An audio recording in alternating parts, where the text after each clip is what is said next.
Mona Srivastav, an officer of the Indian Railway Service of Engineers from the batch 1998, brings over 25 years of extensive experience in the field of civil engineering and railway infrastructure. She holds a BE in civil engineering and an MTech in water resources engineering from IIT Delhi, is an IGBC accredited professional and holds an MBA from FMS Delhi.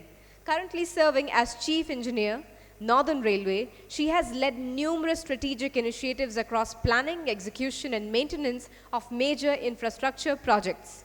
Her key areas of expertise and contributions are mega projects on PPP mode, infrastructure development, capacity enhancement works, bridge engineering, pioneering initiatives like delivering Indian Railways' first elevated track projects at Rohtak, successfully executing the first EPC project Rohtak-Meham Hasi line. She also implemented the first pre-engineered building at Tilak Bridge on Northern Railway. She has been a part of green building design, master planning for station upgrades, and so much more. Ma'am, we welcome you. Namaskar. All respected esteemed seniors who are present here, my colleagues, ladies and gentlemen. I'm Mona Srivastav. I'm a 1998 batch IRSU officer, currently posted over Northern Railway, and I'm looking after the road crossing works of Northern Railway currently. I'm rightly placed after NCRTC, Metro, and now Railways. And the subject is also interesting in the same context because I'm going to talk about transit-oriented development. And I take off from the point where Sir posed a question to you, Sir, that how do we connect these small transport nodes or transport developments by different stakeholders of transportation industry. So with that perspective, today I decided to speak about transit-oriented development.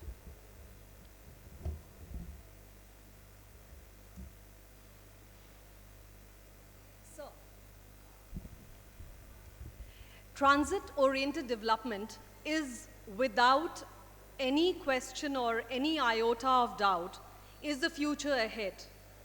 Our transport decisions determine much more than where roads, bridges or tunnels or rail lines will be built.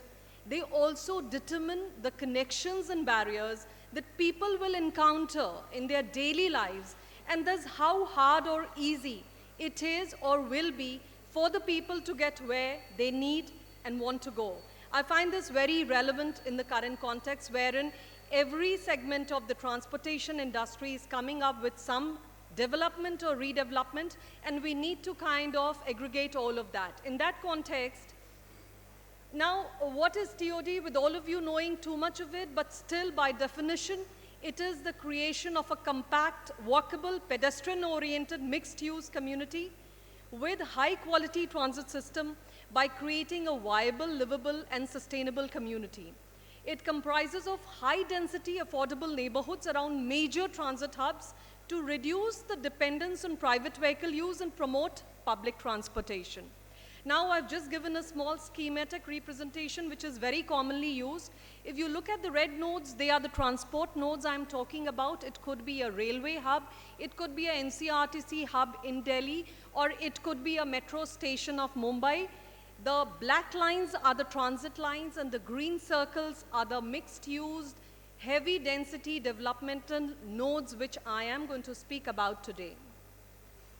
Now the TOD components are very well known. We talk of multimodal integration, complete streets, last mile connectivity, an inclusive habitat, optimized density, mixed land use, interconnected street networks, place for NMT networks, traffic calming, managed parking, and informal sector integration besides street-oriented buildings too. The basic support principles rest on PPP, safety and security, universal accessibility, high-quality transit systems, technology integration, right-size infrastructure, green building and infrastructure. We have to create open spaces. We have to value whatever is there and capture that value, be it in the form of land, landscape, or whatever available amenities we have. And these are the support principles we need to go ahead with. Sorry. Yeah. Now, with an audience that is present here, I pose a very simple question. What are the choices? What are the choices you want to make? You want to be car-driven or transit-oriented? You want to be sustainable or non-sustainable? You want to be urbanizing? There was a short video I was just looking at from the NCRTC thing where an honorable Prime Minister says that we have been urbanizing and we should go on urbanizing. But with this, we also need to look at the aftermath and the effect.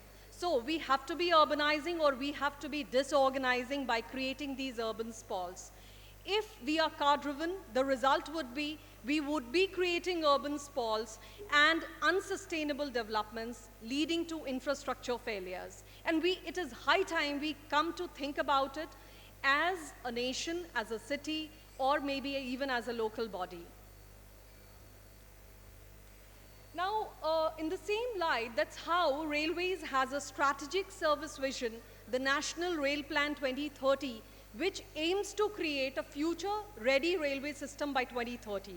The short-term vision is very simple. We need to look at enhancement of passenger footfalls with customer centricity. But the long-term vision is more defined and more profound. We are looking at value for money services. Now, raising the bar, we have already raised the bar because Railways has taken the bold and the innovative effort to come up with the Amrit Bharat station scheme, which are going to service city centers and the latest Vande Bharat trains for less than 10-hour travel time. This is a huge opportunity for the industry and also a major cultural shift from the past. Our service vision, if you look at it, we are trying to assimilate 4 or 5 segments in different ways. We are redeveloping the train stations. We are looking at city centers for the confluence of transport and development. We're looking at MFCs to facilitate this further. Vande Bharat trains I already spoke about. Transport hub, the major ingredient of this has to be multimodal. And then this has to facilitate a seamless road user movement in the adjacent areas with the vision of a Phatak Mukt Bharat, wherein we are looking at eliminating all the band level crossings over Indian Railway in a planned and in a phased manner. Now, the last but not the least, residential. Sir, I also wanted to intervene while you were making a presentation about Mumbai Metro thing. Why are we not looking at residential development at any of these transport modes? Because if we have to go on to TOD, a transit-oriented development, finally we have to come up with residential to reduce the footprint in the city. And that is the ultimate at which we have to look at. And that is what is finally going to also get into the aggregation of the different incremental developments which are taking place in the city.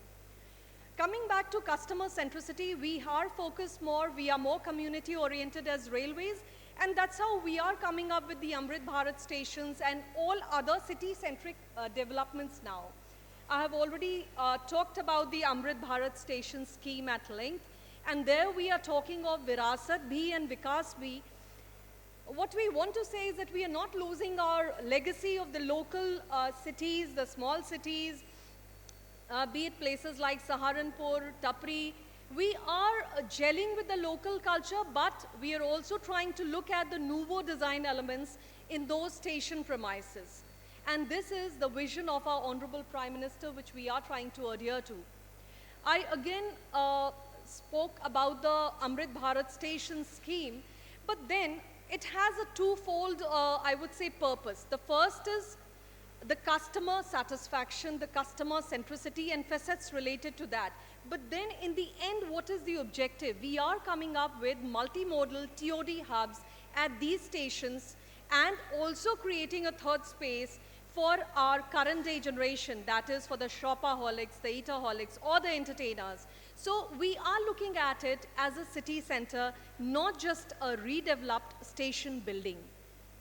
Further to this, if I say that what is the final outfall, this is our vision, but the question mark still remains that will we achieve what we are trying to achieve through these developments? That is a proper, true global outlook of a transit-oriented development? That's my question mark for the day. And I see it's a very complex jigsaw puzzle because there are 3-4 elements to be integrated. Station makeover, the modernization is okay, one element which is inherent. The transport node amalgamation, the commercial development, and the agencies which are involved. We have the state, the center, the transport, the housing. We are segregated ministries with a common objective if we have to come on this transit-oriented development mode. And I would cite the example of Northern Railway. Today, Northern Railway is doing some 107 stations. We are upgrading 107 Amrit stations, wherein we are undertaking soft upgradations. Besides this, we are also doing almost 16 major redevelopments on various modes like EPC. And these are going to be phenomenal changes or developments if you come to look at. Now, I've just put a sample redevelopment plan to just show that there is a mix of the kind of land use that we are looking at all of these redeveloped stations. So it's a huge opportunity for the industry to come up and look at it as a very big opportunity of redevelopment of economy and growth in our country. Following this, as I right now spoke, we are also trying to integrate our redeveloped stations with the smart city solutions of that city so that we have some integrated planning in the long go. TOD is advocated in the National Urban Transport Policy of 2014. It is also there in the 2017 policy framework, Metro Policy of 2017. But there are too many roadblocks if you really look at it in the true sense. Now, the first which I come to think of are the control regulations. I dealt with New Delhi Railway Station project for a long time, wherein we were interacting with DDA for a long-term basis. And land use was a major concern at that point of time, but meanwhile the TOD regulations were affected, and now we don't have to seek those local body clearances for land use change in railways. That was a major shift for us and a very welcome change, so we are able to go about these redevelopments in different class of cities. But if you look at it, cities have still not included detailed TOD guidelines in their respective master plans, which is a very big challenge. So we have to incorporate it in our policy document. That is the prerequisite, and that has to come about nationwide, not just in a city or two. Institutional challenges, as I mentioned, that urban development is always a state government subject, as per our Indian Constitution. Policy framework comes from the center. Now there has to be some mechanism to bridge the two and have a common channel of communication. This can only happen if we come up with something like a unified metropolitan transport authority to implement these segmental changes into a more unified transit-oriented change. And it requires a very, very robust framework for that. The third challenge which I perceive is financing the TOD projects. You see, it requires a lot of upfront investment, and the revenue is realized within a long time period of somewhere between 5 to 20 years. Now, if you look at the benefits, they are more of social benefits, which you cannot completely translate or kind of put forward in terms of monetary benefits. So what is the solution? The private sector has to come up, but we have to incentivize them for an innovative financing and stakeholder consultation in a way that we all move together and we are able to meet the objective for which we are striving all this while. And as I mentioned earlier, I feel we should have some unified body. We should have a land pooling and resource sharing mechanism. We should have the facility of alluring TDR, additional FAR, and incentivize private participation for this to finally come about. Otherwise, this would just be a dream, and we would be developing and redeveloping only in fragments and segments. Yes, as I mentioned, I feel this is the most natural solution, which I leave for an open discussion for all. And this has to be the final choice. We cannot be car-driven for too long if we have to survive as a growing and a developing community or as a growing and developing nation. Thank you. Thank you.